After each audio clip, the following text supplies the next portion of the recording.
Hi guys, welcome back to Game Muscle Videos. Now those of you with laser astute vision will notice that on our desk we've got the HOTAS Rhino X55 and on your screens we've got Aerofly FS2 and we're going to jump in and give it a bit of a first impressions. Now there's multiple planes in this game or simulator, but for now we're just going to jump into the extra 330 LX 2-seater stunt plane. I think it's something similar to what they use in the Red Bull air racing, so it should be nice and nimble. We've set our location to be takeoff from the Half Moon Bay and to land in San Francisco. And one of the awesome things with this simulator is that it's really simple to just put a plane on a runway, select a destination and go. So we're going to do that. We've got the conditions set to, let's put everything's pretty calm and nice. It should look nice, make up for British weather. Make sure it's nice and sunny. There we go. We've got a few clouds, high visibility. There we go. That's fine. Time of day, 3 p.m. should look good. And graphics settings. It's worth saying the graphics settings. There's less options at this point in time than the previous Aerofly. Again, they've made this as approachable and as easy to get into as possible. But we just stuck everything on ultra for now. No frame limit. And let's go. Now we've set up the HOTAS.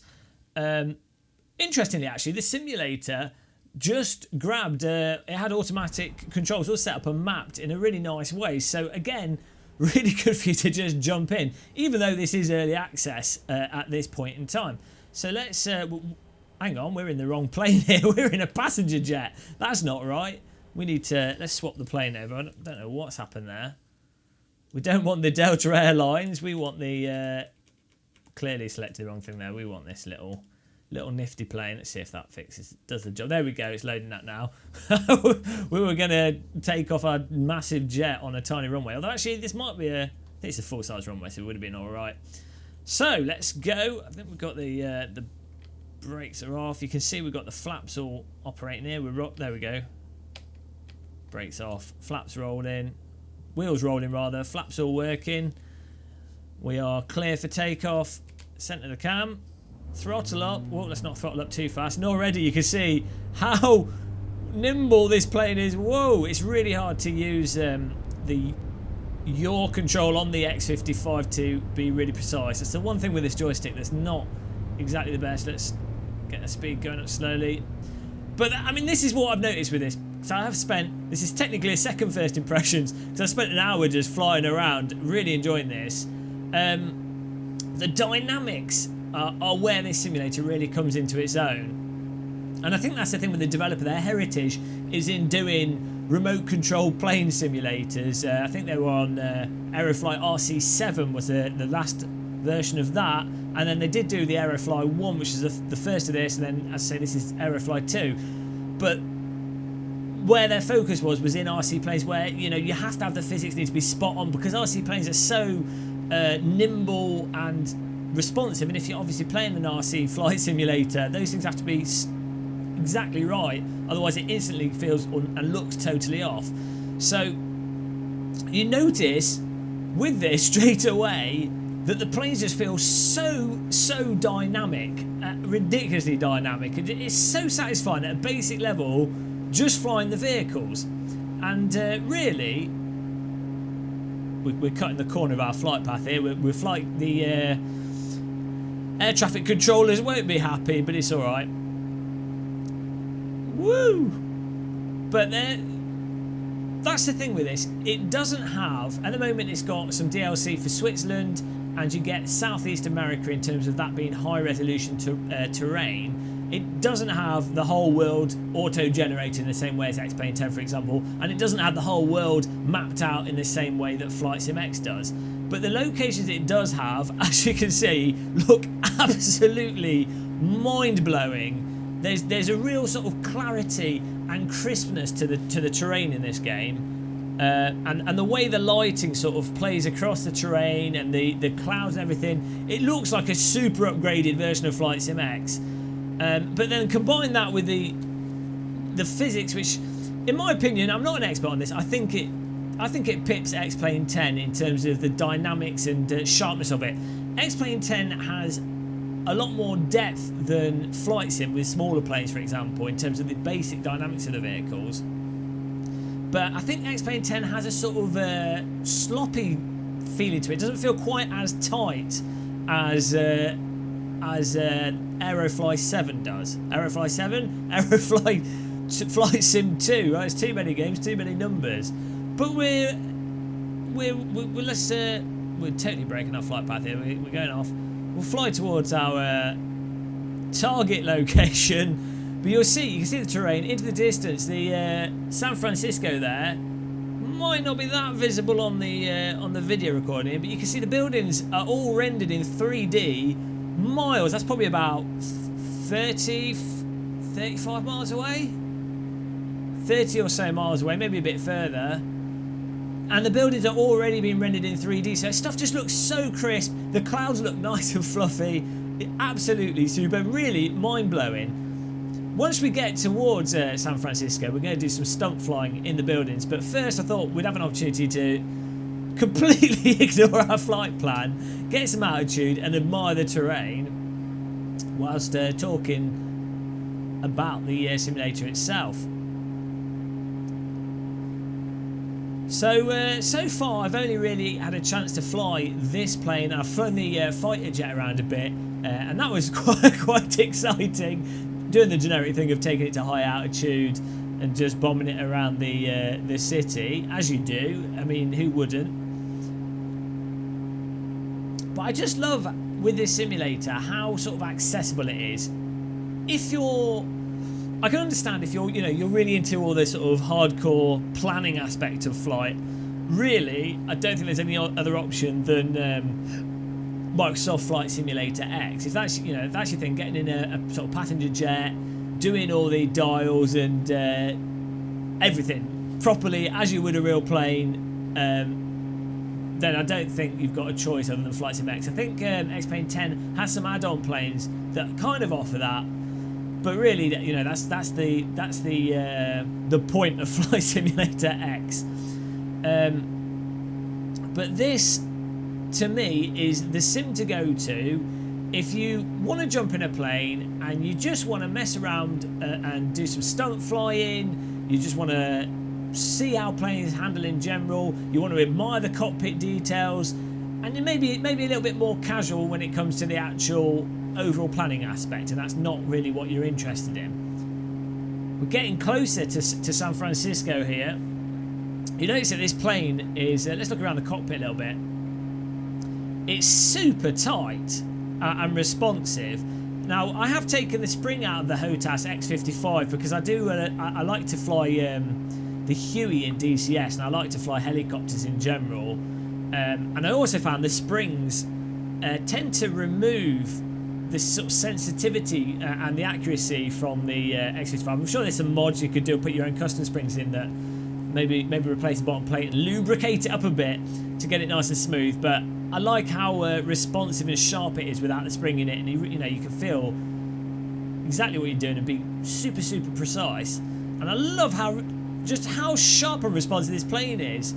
It's so nimble. It has a little bit of you notice if you suddenly yank the old yoke, there's a little bit of delay, and you'll see that it has that sharpness that you'd expect from a real plane, but then also the way that the air sort of dampens the movements, because obviously gas at high speeds does operate like a liquid in ways, and so you get that sort of resistance and subtleties. You can tell I'm not an engineer, but it just feels right. Visually, you can sort of see what's going on. It feels right. Now, the simulator also supposedly does full wing flex and just has really everything simulated properly in terms of the dynamics there. I wouldn't know because I don't know what to look for particular, especially with a small plane. I don't think you can really see the wings flex. But the key thing is the proof is in the pudding, and it feels awesome. Now look at these buildings down here. We're just going to pop on down. We can fly into San Francisco, get in your bunkers. Game of Muscle is about to fly over your house, and you're probably going to want to get under cover. But you can see they've not all the buildings are 3D models, but a lot of them are. Let's turn the throttle down a bit. Throttle down. A lot of the buildings are 3D, so you get a good balance there. From a distance, you get the impression that everything's 3D, but as you come in, you don't get that pop-up that you find in X-Plane 10 to some extent and Flight Sim X. Obviously, you can mod those, but out the box, I mean, just look at that. It looks ridiculous. Unfortunately, there's no moving traffic and no moving objects on the floor, but it is, in terms of visual spectacle, this has to be one of the nicest things I've looked at in a flight simulator. There's a sort of solidity to it, and the sheer number of 3D objects being rendered without pop-up just gives it a degree of realism visually that I think is often lacking, or has been lacking from flight simulators in the past.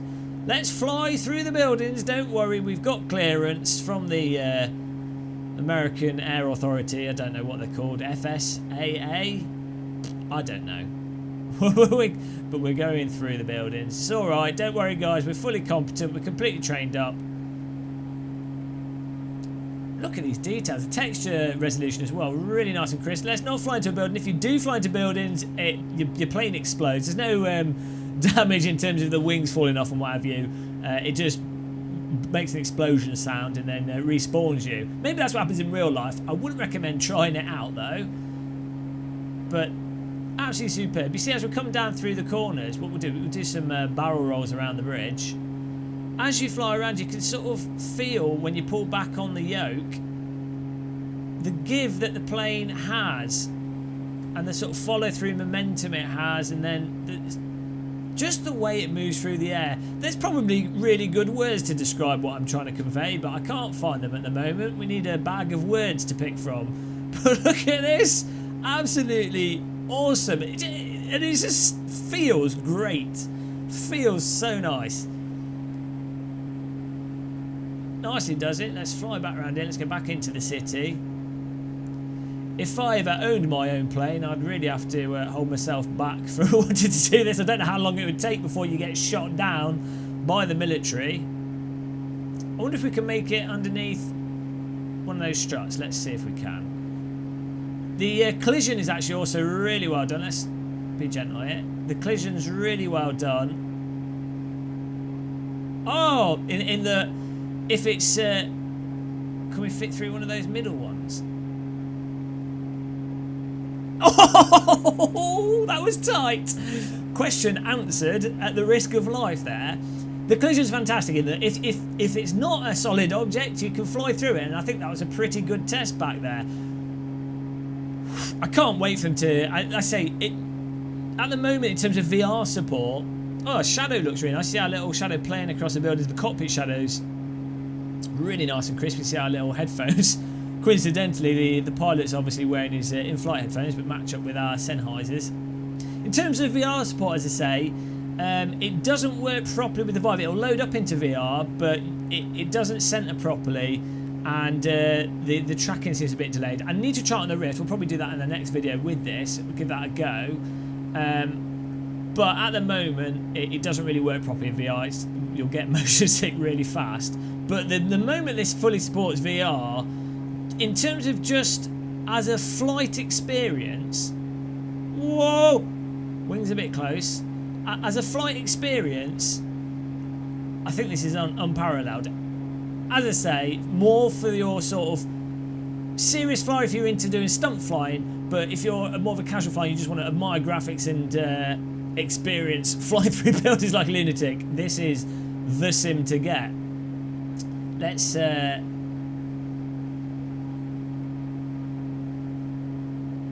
fly over to the other two. Actually, let's complete our flight. We've lost our flight path. There it is on the left. So we've got a little mini map in the left-hand corner. I'm blocking it with my fat head. Sorry about that. The mini map's probably more attractive. That mini map, when it goes out to bars, has women throwing themselves at it. It's that good looking. we can you can also zoom in on the minimap, and it's actually with your mouse you can control the various items in the cockpit, so we can adjust our altimeter and make it so that we end up crashing to the ground because we think we're higher than we actually are, or lower. End up higher than we actually are. But you can click on all the buttons and they all do various things. I wouldn't know what they do because I'm not a pilot, and I've never flown this plane before. Nicely nice. I've got no smoking sign there. Of course, I often think about having a little cigarette whilst I'm bombing around the city. There we go, there's our target airport. The antenna. Really nice just doing sightseeing as well, actually. I was looking around some of the rivers that go out into the sea before when I was flying the fighter jet and just admiring the terrain. You end up with it's more detailed than what you get on Google Maps because you've got the advantage of it not only having the satellite view but also the actual 3D objects in a lot of places, and just the shaders in this game engine make things look a lot more realistic. So it's nice just for being a bit of a tourist. I think the developers watch this video and be like, what is this guy doing? We put all this work and effort into producing this incredibly detailed simulator and he's just talking about sightseeing. But I think there's a subset of people that like flight simulators like myself, and they're not super into all the details and everything, like planes, interested by it, but they're more interested in the actual just general flight dynamics, and then just doing a bit of sightseeing. Where's the runway? It looks like it's at the wrong angle to where we're on this map. We're just turning in too tight here. It's not. That's a road. Easy mistake to make there. Should be to our left.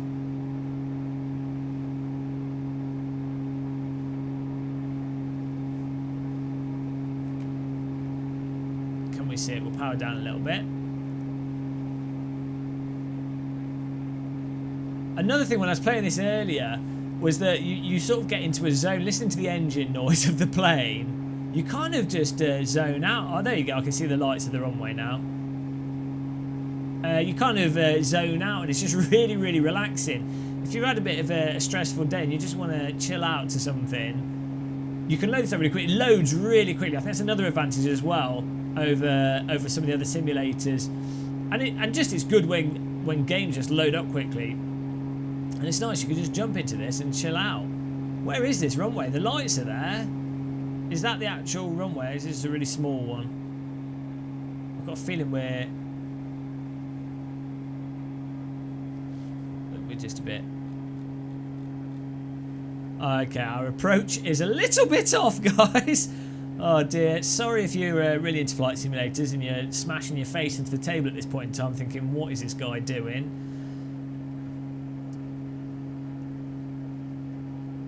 Look at the buildings to the left. They're really nice. And there's actually 3D cars on top of it as well. So as you come into the airports, that's where they've, as usual with flight simulators, that's where they put a lot of the details. It's a giant. This is a full-size runway. We've got plenty of room here. Probably landing on the actual wrong strip, but oh well.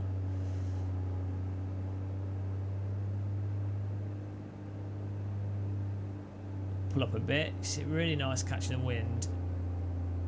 A little bit of a lens flare. Pull up. Smooth landing. Oh, it's all right. Okay, now we've got to use a little bit of the yaw to calm things down. I can't remember what I bound the brake to. We're going to do a bit of a drift when we come to the end here. I think with this plane, with a lot of planes, it depends how I set up the controls, but when you use yaw, it also moves the front wheel. Whoa! And a bit of a drift. Woo! Oh! Oh! Oh. As I say, I don't think there's proper damage in this, so you can get away with smashing your wings on the floor. And it basically, I think the way they've done it is that if you smash it hard enough, it kills you, and then you know, well, that was really bad. If you just tap things, don't you get a sound effect, and I don't think it affects the dynamics of the place. We haven't tested it out properly. Maybe it does, but I don't think it does, and it doesn't visually affect things. But that is an introduction to AeroFly to FS2 with the 330 LX stunt plane. That's what we're calling it anyway. We're going to go through the other planes in this simulator because it's absolutely superb, really good fun. Definitely worth checking out. At the moment, it's £29, and they're doing DLC for the different terrains, so they're going to keep adding more planes, more terrain, and hopefully the Vive support will improve. As I said, we'll check out the Rift support and see how that operates, if it's better than the Vive support. Early access, so we'll see how we'll keep following it. But for now, that's Flight Sim AeroFly Flight Sim 2. We will see you in the next video we do. We'll be doing more of this soon. Don't forget to click the subscribe button. Don't forget to like the video. Drop us a comment if you want to see anything in particular. Maybe you want to see us fly a full-size passenger jet underneath a bridge. We'll do that. See you in the next video. Goodbye.